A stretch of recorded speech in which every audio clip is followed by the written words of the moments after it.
Good evening and welcome to our regular school committee meeting. Tonight is August 3rd, 2021. We apologize for the delay.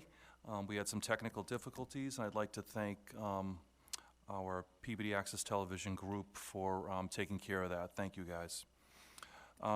Tonight's meeting will be televised via Peabody Access TV. Real-time public participation can be addressed to the Peabody School Committee utilizing Zoom virtual meeting software for remote access. The application will allow users to view the meeting and make a comment during public participation. Before we start, if we could take a moment of silence and then followed by the pledge.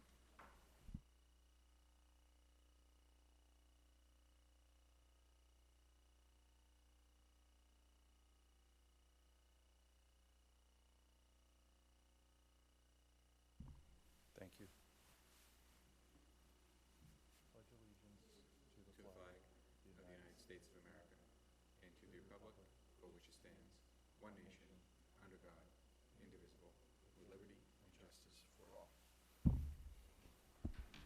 Motion to approve the minutes of July 20, 2021 of the regular school committee meeting. Heard the motion by Mr. Hockman. Roll call, please. Mr. Hockman? Yes. Mr. Olympio? Yes. Mr. Amico?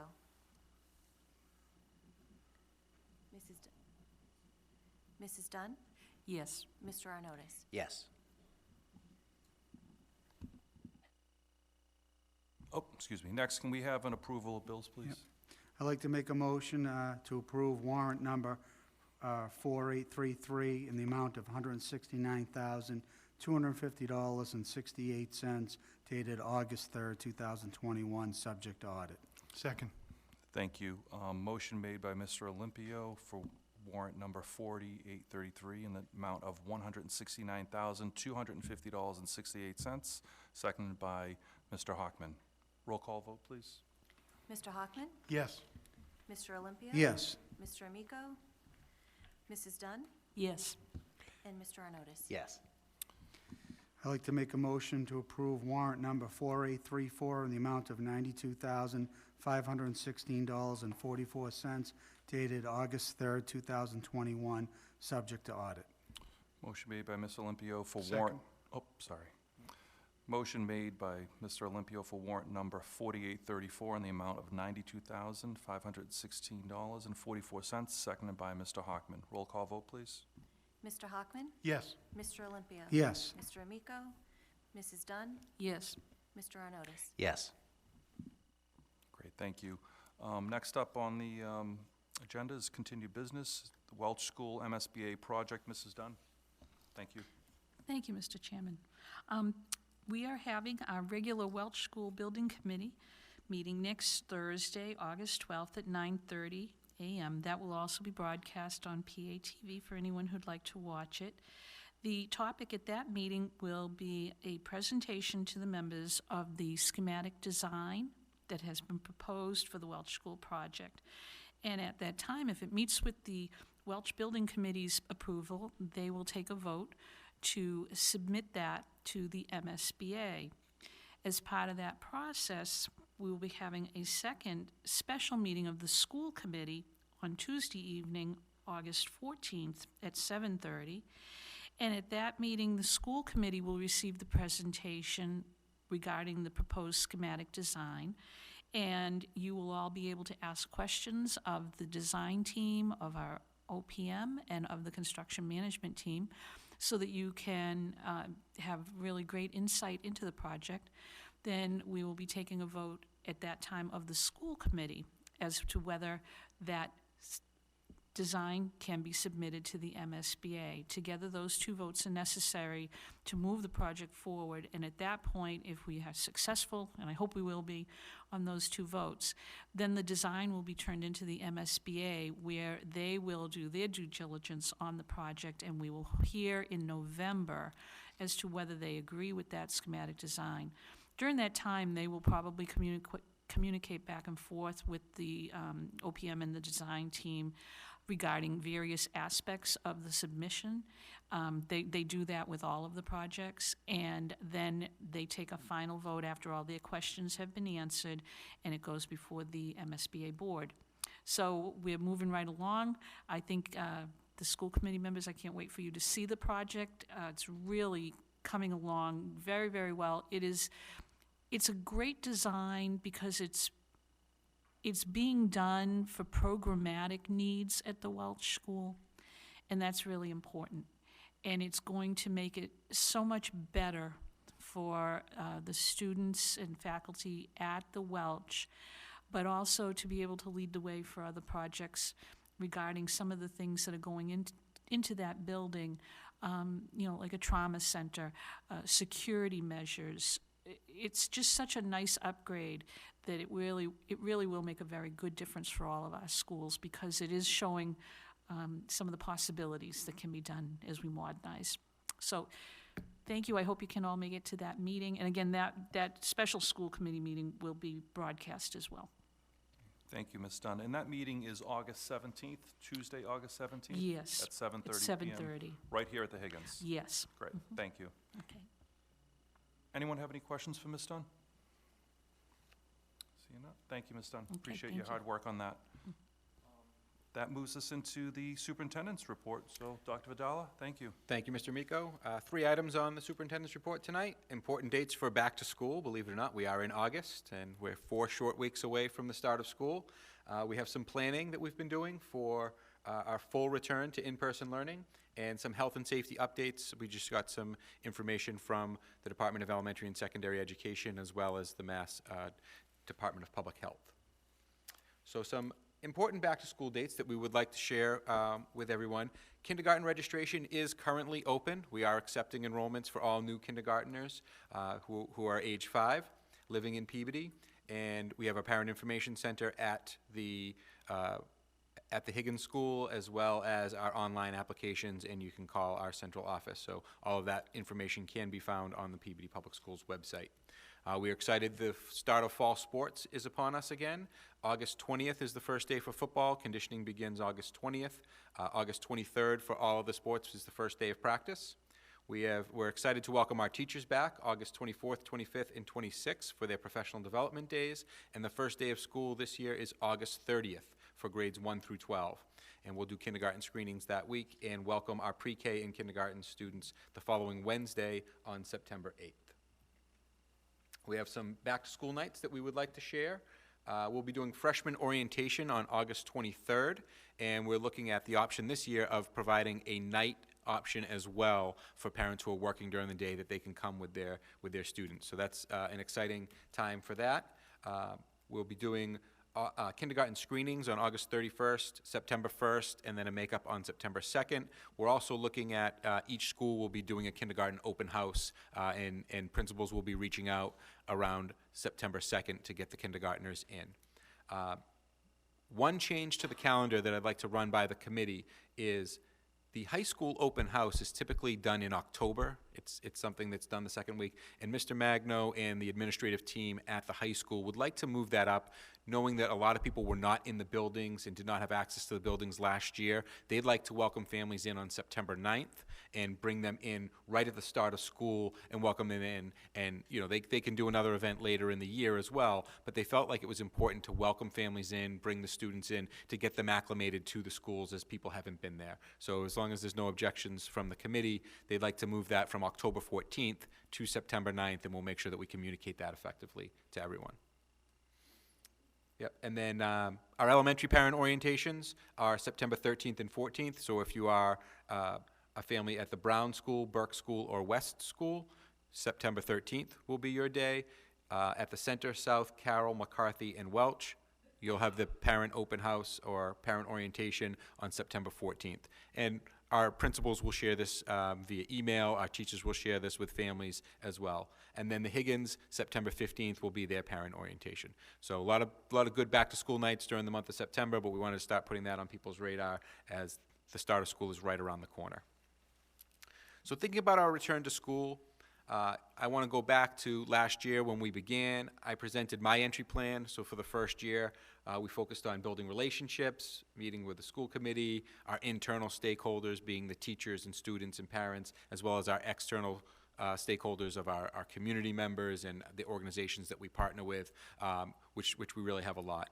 And so it was really mostly about listening and learning, reviewing documents, doing school visits, interviews with people, and surveys. And again, this was a little different because of the COVID year.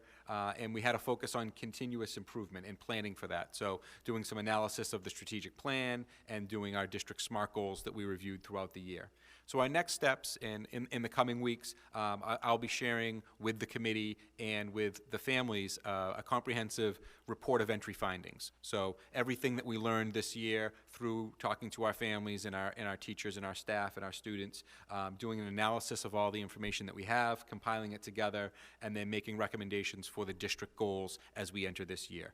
So that report will be coming out in the coming weeks, and that will inform our school and district improvement plans. And you'll see a lot of the things that we had talked about and that informed our budget decisions. All of those things will be in the entry findings, and then all of those things that we put into the budget will incorporate into our SMART goals, and really make sure that we measure them and see how effective they are anytime that we make a recommendation to allocate the resources. We want to make sure we have some checks and balances. So given that this was my entry plan, we did welcome Dr. Chase on July 1st, and so she has been working this summer around her entry plan and trying to compile as much information as we can. So I'm going to turn the next slide over to Dr. Chase. So thank you. Similar to Dr. Vidala, one of the important things when you start a new position is to really take a moment to get used to what the norms are for the district that you're in and really get a deep understanding of how things are done in this district, the history of the way things are done, before you start to make some decisions and some of your own ideas about what needs to come next. So to that end, it's been a really exciting first 30 days. I can't thank the central office team enough for welcoming me so nicely into the team. They have been so generous with their time, so patient with the many questions that I've had, and just really going out of their way to make me feel like I'm part of the team so early on. So thank you very much to the central office team. In addition, I've been able to travel throughout the district and start to meet and talk with principals about very simple questions, but it reveals a lot about where the district is going.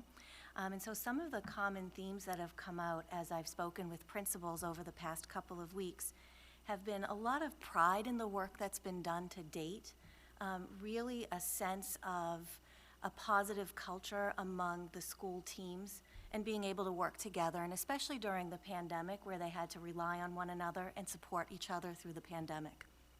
There's also a really strong belief in doing whatever it takes to make sure that all students' needs are met. So whether that's a social emotional need or academic intervention, really just looking at individual student needs and being able to give what each student needs at that moment. Another piece that's come up as a common theme is discussions about instruction and really looking at the start of a new school year following a pandemic as a real opportunity to go back to basics, develop a common understanding of where our students are in terms of their achievement and needs, and an understanding of the language around teaching and learning. So we'll be working on that this year. And then finally, a lot of promise and hope for the year ahead, looking at putting the worst behind us in terms of the pandemic and really building upon the strengths of the collaboration that's happened over the past year and moving forward together as colleagues and as members of a larger community where we look to one another for that support. So that's been really exciting. That also leads me to professional development planning and thinking about our staff as they return to our schools. And so I think sometimes the old way of thinking is that schools are quiet during the summer, and we know that they're anything but. So over the past few weeks, we've already started looking at professional development, not just for the opening days at the beginning of the year, but also for a year-long plan and beyond.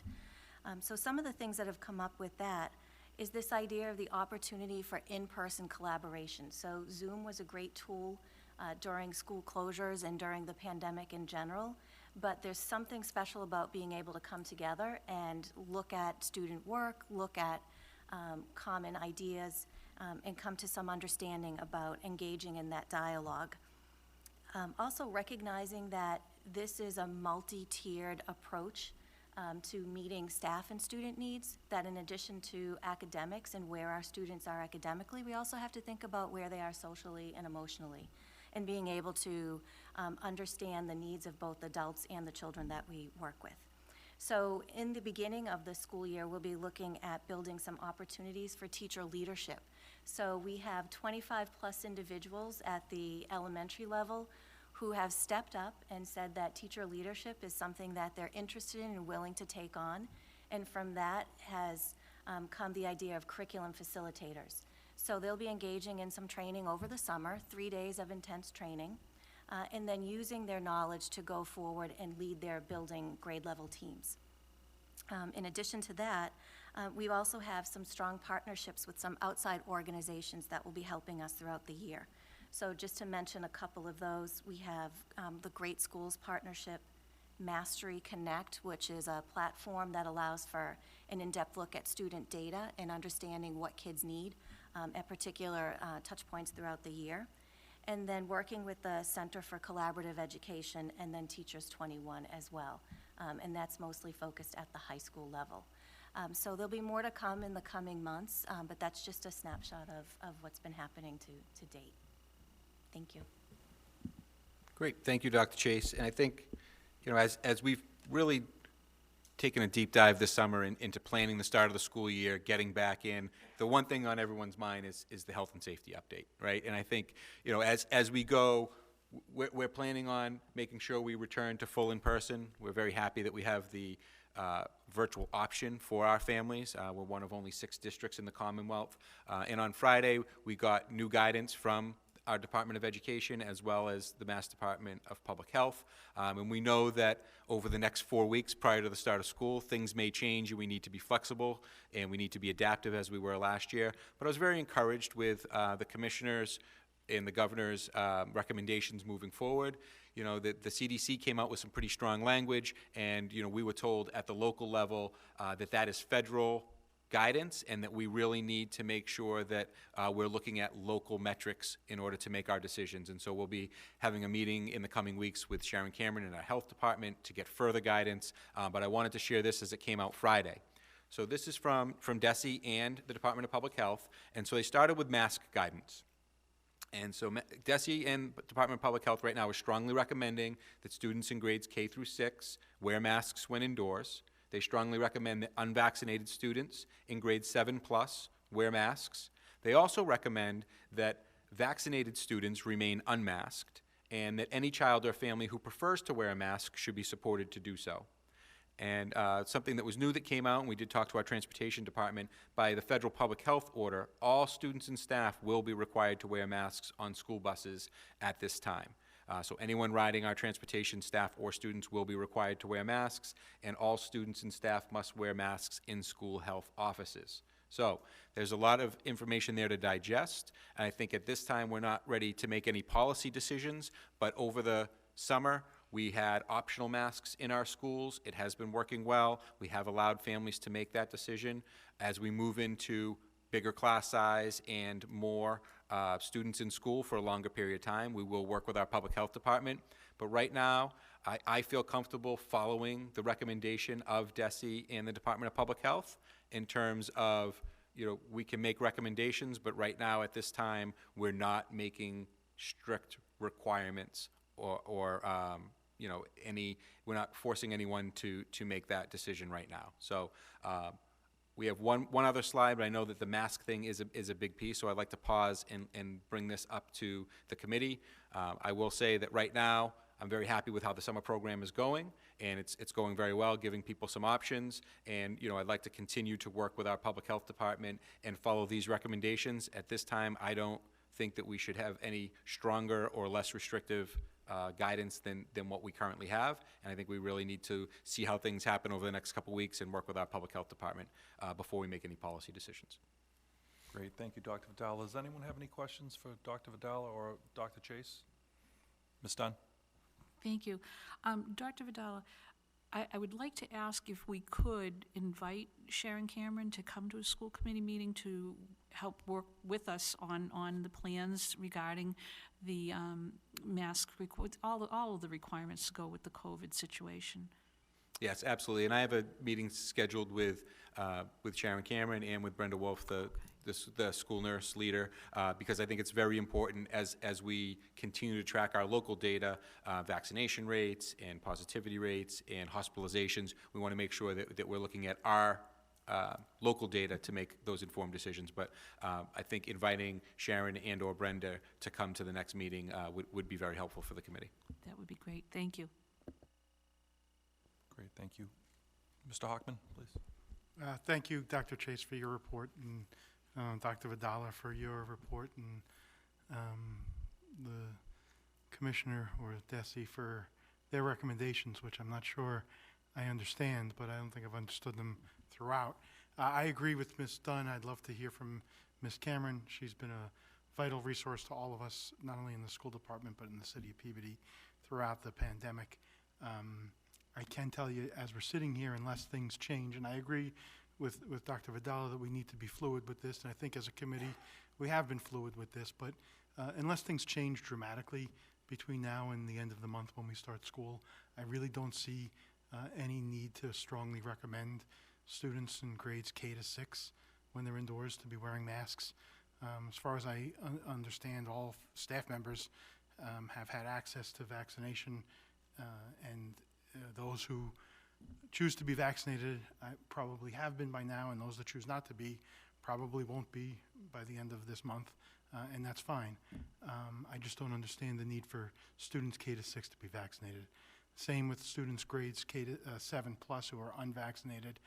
I don't want to get in the business of what New York City is doing for adults and people who want to go to an establishment to have a beverage or to have a meal and ask for a vaccination card for entry. I don't want us to get in the business where we're going to use the vaccination card as the anti-scarlet letter, and if you don't have one, you're shamed, and other requirements are borne on you or thrown upon you. I do believe that any child or faculty member or staff member who prefers to wear a mask should be supported. I think we should be mask optional and support people who choose to wear masks for their whatever the beliefs are or whatever the reasoning for that is. I would like to ask Dr. Vidala to ask the Commissioner to get some information regarding why the federal public health order requires students and staff to wear masks on school buses.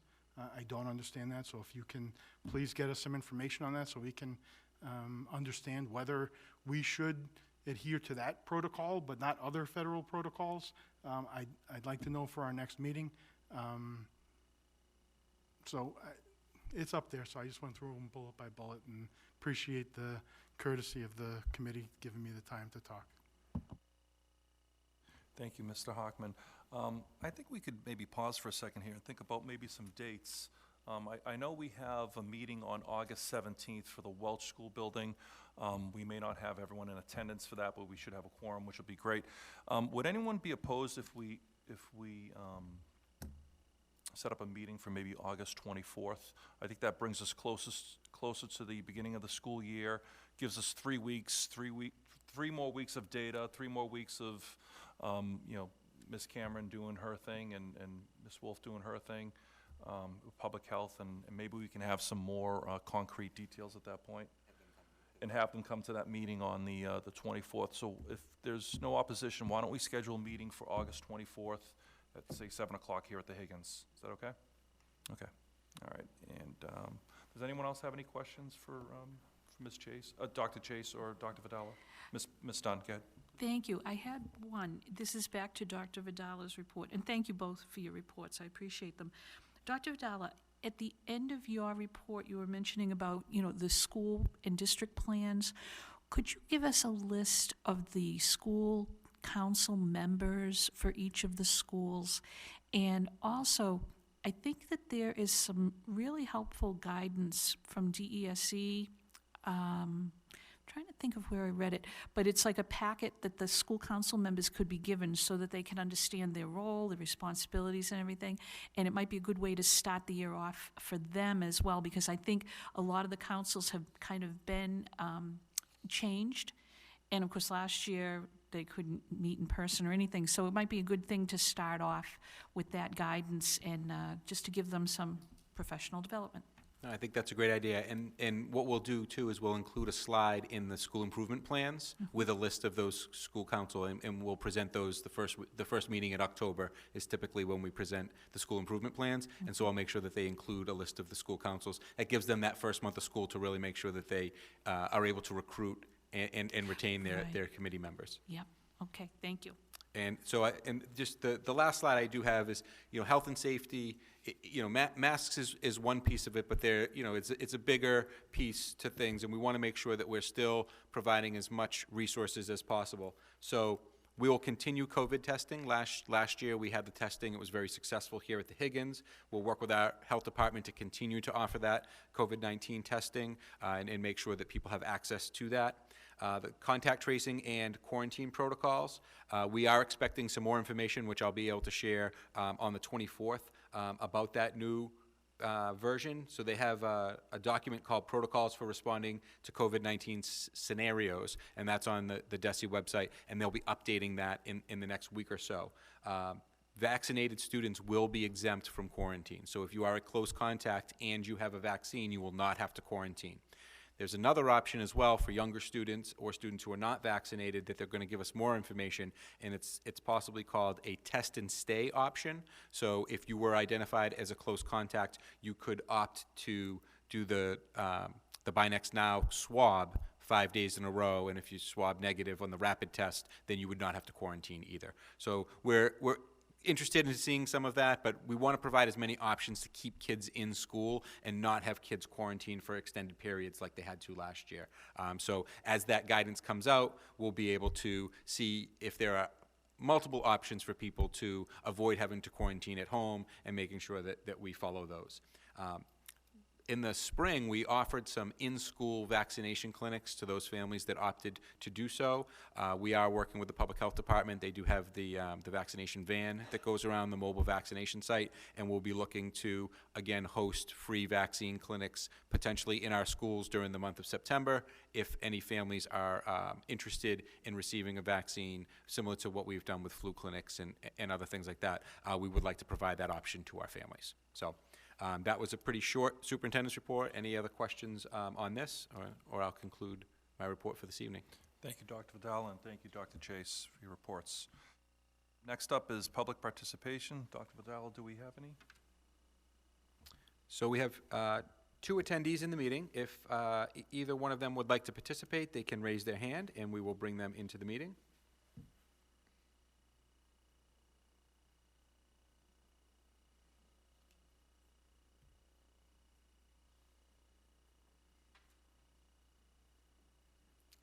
So there is a question in the comment section about distancing and things like that. Right now, there are no distancing requirements in the DESE guidance, so we'll continue to maintain as much distancing as possible, but there are not any requirements or recommendations in the DESE guidance at this time, but we will bring that back up on the agenda on the 24th.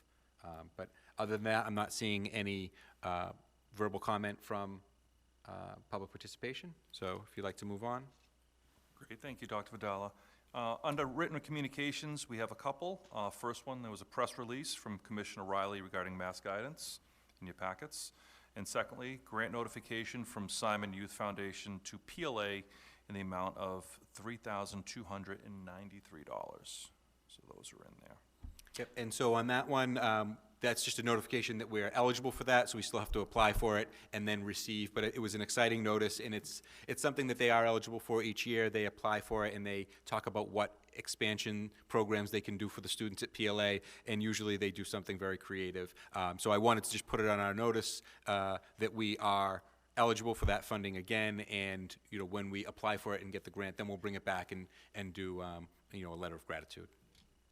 Thank you, Dr. Vidala. All right, let's move on to subcommittee reports under Education Subcommittee. Mr. President, I think we just need a motion to receive those documents. Oh, I apologize. Motion to receive. On the motion, Second. motion to receive was made by Mr. Hockman, seconded by Ms. Dunn. Roll call vote, please. Mr. Hockman? Yes. Mr. Olympio? Yes. Mr. Amico? Mrs. Carpenter? Mrs. Dunn? Yes. Mr. Arnottis? Yes. Thank you. Under Subcommittee Reports, Education Subcommittee, I have nothing to report at this time. Finance Subcommittee, Nothing to report at this time. thank you, Mr. Olympio. Under School Safety Subcommittee, Mr. Olympio, Nothing to report. thank you. Athletics and Wellness, Mr. Arnottis, Yes, thank you, Mr. Amico. We met this evening at 6 o'clock. I was present, as were you. Mr. Hockman, Dr. Chase, and Dr. Vidala joined us. We had a substantive 30-minute meeting here. We discussed middle school athletics, and I know our new AD is doing his due diligence right now. There is support for hopefully bringing some athletics back to the middle school, but we're looking at logistics and what we can do in that area. And then we also discussed the ability of bringing in college counselors and basically, Mr. Amico, I believe this might be something long-term that we want to discuss related to bringing in, college presentations, rather, so kids are equipped, whether they are in athletics or not, more well-equipped for that college process. And then we also discussed the potential future of our athletics department and any changes we may make down the line. But I would say it was a substantive meeting. I also did just want to take this opportunity to congratulate two of our coaches, Coach Braz and Coach Costa, on earning the Conference Coaches of the Year. They do so much for our community. We're so grateful for them, and we're lucky to have them here in Peabody. Thank you. I agree, Mr. Arnottis, thank you for doing that, appreciate it. Next up is Quality and Standards, Ms. Dunn? Nothing to report this evening. Hold on for one moment, I'm sorry. Mr. Olympio, I'm sorry. Can I just piggyback on Mr. Arnottis' report? I just would like to congratulate Peabody Western Little League for winning the state championship. Wonderful job, Coach Betancourt, Coach Sagisi, and Coach Broughton, and all of the players. The boys are wonderful boys, and the parents, and John Horgan, who is the president of Peabody Western Little League. So they are headed down to Connecticut this weekend, and their first game is Monday. And I believe there is a viewing party at Ross Park Monday night, from what I understand. And Ross Park, anyone that's born before 1990, that's Cy-Tenny. But just congratulations, great job, and, go Peabody. Great, thank you, Mr. Olympio, thank you for that, and thank you for the history lesson as well, appreciate it. Mr. Hockman, you're up next. Yeah, no, on that, thank you, Mr. Olympio, thank you, Mr. Arnottis. There also is a GoFundMe page for the Peabody Western Little League to support the expenses associated with their participation in the regional tournament down in Bristol, Connecticut. And just on a last historic note, perhaps, the state championship tournament and game was played on the Little League diamond where Dr. Vidala played while he was growing up. Great, thank you, Mr. Hockman, and again, congratulations to Peabody West on that great achievement, and good luck next Monday. Mr. Arnottis, is that it? Great, thank you.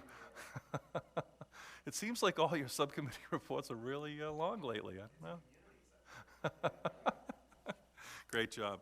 All right, I think we can move on to Quality and Standards with Ms. Dunn. It's an easy one, nothing to report this evening. Thank you. And next up, Liaison to Parent and Student Advisory Boards, Ms. Dunn. Nothing to report this evening, however, I will be putting out a memo to the principals asking for, and the PTOs asking for the names of their parent advisory board members. So we'll be able to start meeting at the beginning of the school year, and also sending a memo up to Principal Magno, just to find out who the members are on the student advisory board, make that connection. And MASC will be offering training to those students. So want to let them know about that right at the beginning. Great, and thank you, Ms. Dunn, for your work on that board. A lot of great ideas and a lot of action has taken place through your meetings, so thank you for doing that. You're welcome. Next up, Special Education Parent Advisory Board. Nothing new to report. Thank you. Next up, Mr. Arnottis? Nothing new to liaison report. Before I even got there, huh? That was the liaison to the City Council Legislative Delegation. Thank you, Mr. Arnottis. And Mr. Hockman, you're up, redistricting and Hawk Subcommittee? Nothing to report on that, but we did skip building and grounds, and I do have a quick we, at our last regular school committee meeting, we talked about, we received a report as far as the condition of playgrounds at the 8 elementary schools, and we're continuing to work with that information and on funding sources to start working on some of the repairs and remedies that are needed there. Great, thank you, Mr. Hockman, appreciate it. It's our meeting. Our next meeting is August 17th. It's actually a special special school committee meeting regarding the Welch School. Ms. Dunn, did you want to add any more to that, or? Nope, I just think if everybody would like to tune in and watch that it should be an interesting presentation, and I'm hoping that the school committee enjoys it as well. Great, thank you. Again, thank you for your work. And then there'll be another meeting on August 24th of the whole school committee. So I think that's it. If we can have a motion to adjourn. Motion to adjourn. Motion to adjourn.